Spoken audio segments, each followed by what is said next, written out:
After 10 days of nonstop drama, the Novak Djokovic visa saga is finally over after the world number one was officially deported from Australia this morning.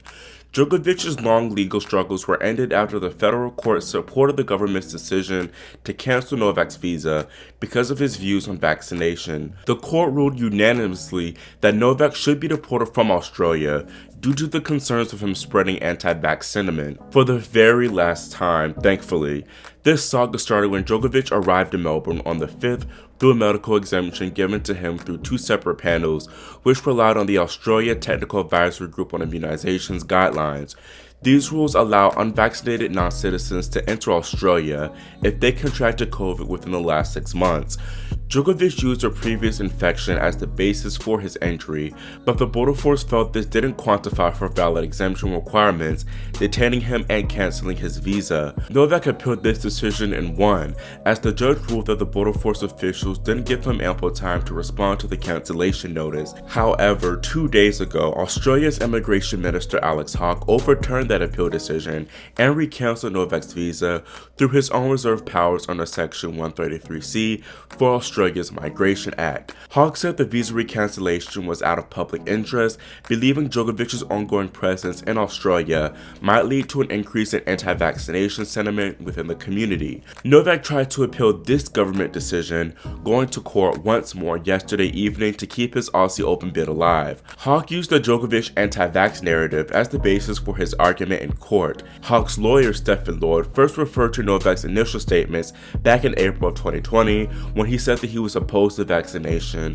but was, quote, no expert, had an open mind, and wanted an option to choose what was best for his body. Lloyd said Novak had become, quote, an icon for the anti-vaccination groups, but said how he was perceived now also encouraged people to reject vaccination. Representatives for Liberty Victoria, a Victorian-based civil liberties group, disagreed that Djokovic's previous statements posed a threat to the public. Both Michael Stanton, president of Liberty Victoria, and Djokovic's lawyers argue that the government's mishandling of this visa ordeal has incited the most anti-vax sentiment. Other people present echoed this sentiment. Immigration lawyer Paul Burns warning about the dangers of refusing entry to someone with different views to the government, especially when that person is coming to Australia for a reason unrelated to said views. However, Chief Justice of Australia's Federal Court James Alslop essentially ruled that it wasn't up to the courts to decide whether Djokovic's presence would incite anti-vaccine sentiments, so they had no power to even effectively challenge Hawke's executive decision. After announcing the verdict, Alslop ordered Djokovic to pay the government's legal fees. Novak officially cut his losses, boarding an Emirates flight back to Dubai Sunday night Australian time. The world number one released a statement basically closing the book on this chapter for now. He said, I would like to make a brief statement to address the outcomes of today's court hearing. I will now be taking some time to rest and to recuperate before making any further comments beyond this. I am extremely disappointed with the ruling to dismiss my application for judicial review of the minister's decision to cancel my visa, which means I cannot stay in Australia and participate in the Australian Open. I respect the court's ruling and I'll cooperate with the relevant authorities in relation to my departure from the country. I am uncomfortable that the focus of the past weeks have been on me, and I hope that we can all now focus on the game and tournament I love. I would like to wish the players, tournament officials, staff, volunteers, and fans all the best for the tournament. Finally, I would like to thank my family, friends, team, supporters, fans, and my fellow Serbians for your continued support. You have all been a great source of strength to me. Alex Hawke also released a statement, essentially saying that he was happy with the court's decision while playing into that sentiment of, us Aussies have sacrificed a lot to get COVID cases low, and we have got this evil anti-vaxxer out of here. Now, I for one am all for vaccines. Matter of fact, I got my booster shot last week, and oddly enough enjoyed the feeling.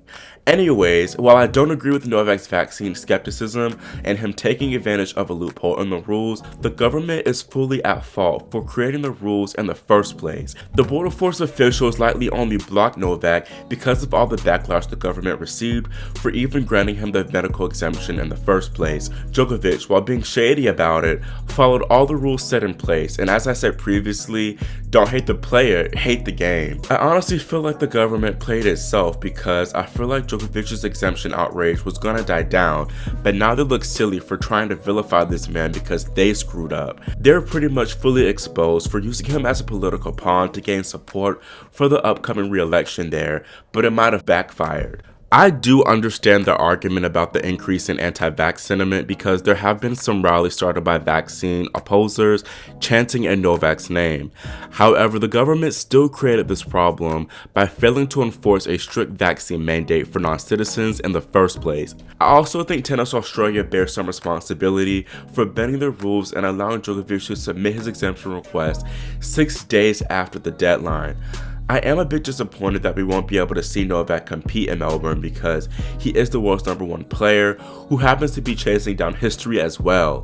Most importantly though, I was looking forward to the crowd reception and atmosphere on Rod Laver Arena whenever he took the court. Looking at what Novak loses from this whole mess, first the opportunity to go for major number 21 and defend his Australian Open crown as he'd be going for his 4th consecutive Norman Brooks Cup. Djokovic is also in danger of losing his world #1 ranking as Medvedev or Zverev would take the top spot with a title down under. Novak's also likely lost a bit of respect from some of the players, but even attempting to enter the country unvaxxed in the first place. He could also be banned from entering Australia for 3 years because of this deportation. And then lastly, Djokovic lost precious time and energy dealing with this disastrous mess when all of this could have been avoided if he'd done like most of his peers and gotten vaccinated. Novak has some serious things to consider because with the increased vaccine mandates going around, he's likely going to have to get the shot in order to play these tournaments. So the question is, does he risk his career and chance of making more history on his moral of choice? I'm not sure. But as Djokovic said, we have a major to play and the show must go on. Novak was replaced in the draw by lucky loser Salvatore Caruso. 5th seed Andrei Rublev would have replaced him if Novak withdrew before the order of play was released. So that's all I have for y'all today, and let me know in the comments how you feel about the court's decision and whether you feel that Djokovic should have been able to play. Also, will y'all join in on some of the boycotts and not watch the Aussie Open altogether? Make sure y'all subscribe and click the notification bell so you're notified whenever I post my Aussie Open update videos.